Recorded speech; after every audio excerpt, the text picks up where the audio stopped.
Bonjour, je m'appelle Christine Boismont-Lasserre. Je suis guide conférencière en Haute-Savoie et plus particulièrement dans la vallée de Chamonix.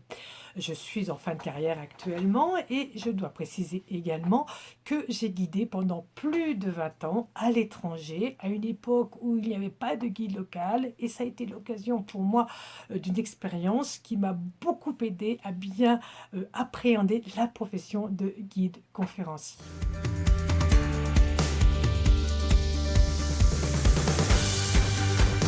La qualité d'un guide, je dirais que la qualité essentielle d'un guide, c'est peut-être bien savoir s'adapter à son public. Je te donne un exemple. Quand je visite une église baroque, si je suis avec un public averti, je vais tout de suite rentrer dans le vif du sujet avec les termes qui conviennent. Mais si j'ai un public non averti qui connaît moins bien, à ce moment-là, il va falloir que je change mon vocabulaire et que je les invite à venir découvrir quelque chose qu'ils ne connaissent pas. Donc il faut les initier un petit peu. Et ça, c'est vraiment une qualité essentielle. S'adapter à son public pour que les gens puissent vous suivre. Mais avec cette adaptation, il faut aussi de la passion, l'enthousiasme. Il faut que les gens aient envie de vous suivre. Et que si vous êtes passionné, si vous avez de l'enthousiasme, à ce moment-là, ils vous suivent bien volontiers pour découvrir un nouveau monument ou une église, ou peu importe.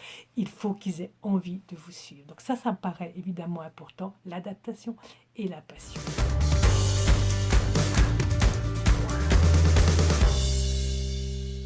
Je ne peux pas dire qu'il y a une visite que je préfère, mais moi j'ai envie de vous inviter à un tour que j'aime beaucoup faire.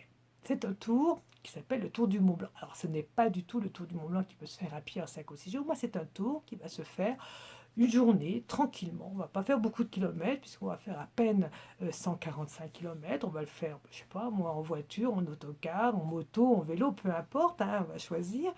Mais surtout on va découvrir 3 pays, 3 cultures, la France, la Suisse, l'Italie. Alors on va découvrir la vallée de Chamonix, qui est quand même, faut pas l'oublier, d'abord un village médiéval avant de devenir cette station prestigieuse que l'on connaît. Ensuite, nous allons arriver en Suisse et là, dans le canton du Valais, et plus particulièrement dans une vallée qui s'appelle la vallée du Grand Saint-Bernard, où là, on va découvrir un deuxième monde qui est le monde des Valsaires, la culture valsaire. Vous avez un habitat tout à fait exceptionnel, tout à fait différent de l'habitat des deux autres régions, et là, c'est une culture encore différente et extrêmement intéressante. Avant d'arriver dans la troisième partie, nous allons passer le col du Grand Saint-Bernard. C'est un col mythique, c'est un des plus anciens cols des Alpes et qui a été fréquenté depuis l'Antiquité. Depuis bien avant même l'Antiquité. Et il faut savoir que ici, les pèlerins, les commerçants, les religieux, les hommes politiques, les non-politiques ont franchi ce col. Et vous avez ici deux petits musées qui vous permettent de saisir toute l'importance du franchissement de ce col, toute l'importance qu'il y avait entre ces gens qui venaient de l'Italie du Nord pour aller qui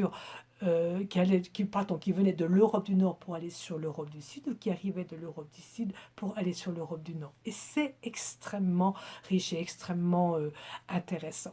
Et puis de ce col, vous allez partir sur la troisième partie, qui est la vallée d'Aoste en Italie. Vous savez, c'est la plus petite vallée, c'est la plus petite région d'Italie. Et c'est une région qui est marquée par deux grandes périodes historiques. La période romaine, la période médiévale. Et la période romaine, croyez-moi, ce n'est pas des petits bouts de cailloux, c'est vraiment des monuments qui ont leur charge historique importante, et les Romains ont marqué l'histoire de cette vallée. Et puis vous avez la période médiévale. Qui nous raconte une grande partie de l'histoire de la Savoie, mais aussi de l'histoire de l'Europe, parce que c'est immanquablement lié. Donc cette vallée d'ailleurs s'appelle la vallée aux 100 châteaux. Donc vous voyez, sur une toute petite région, là, située au pied du Mont Blanc, eh bien, vous allez découvrir 3 mondes, 3 cultures, 3 histoires, 3 manières de penser. Et ça, moi, je trouve que c'est intéressant. Et je vous invite bien volontiers à découvrir cette région-là.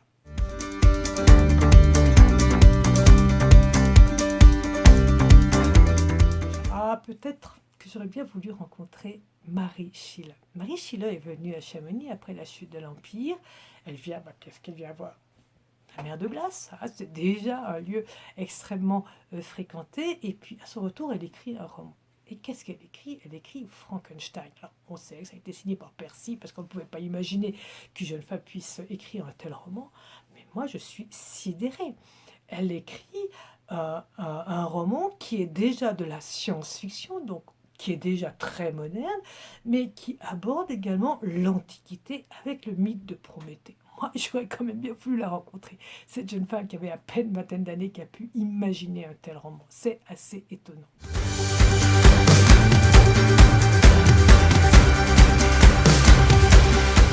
Moi, je vais vous faire déguster un petit palais de glace. Ah oui, peut-être que vous pourriez le trouver à côté d'un glacier. Non, c'est un chocolat qui a été inventé par un pâtissier de Chamonix dans les années 30. Et en fait, ça ressemble effectivement à un petit morceau de glace tout blanc. Donc en fait, c'est une meringue. Et vous craquez dans la meringue, dans la meringue, avec quelque chose de craquant. Et vous arrivez ensuite dans la douceur du chocolat.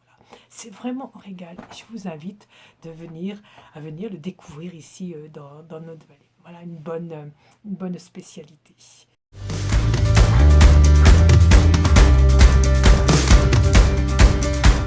Vous savez, quand on habite ici, la passion, c'est... Ben moi, j'ai d'abord aimé voyager. J'ai beaucoup voyagé et j'ai surtout beaucoup appris grâce à plein de pays où j'ai pu travailler, dont j'ai découvert la culture. Donc ça a été extrêmement enrichissant pour moi. Et puis la montagne. J'aime la montagne. On est bien en montagne. On est bien en randonnée. On est bien au ski. On est bien. C'est quelque chose qui vous apaise. C'est quelque chose qui vous fait du bien. C'est quelque chose qui vous fait du bien à l'âme, au cœur, à l'esprit.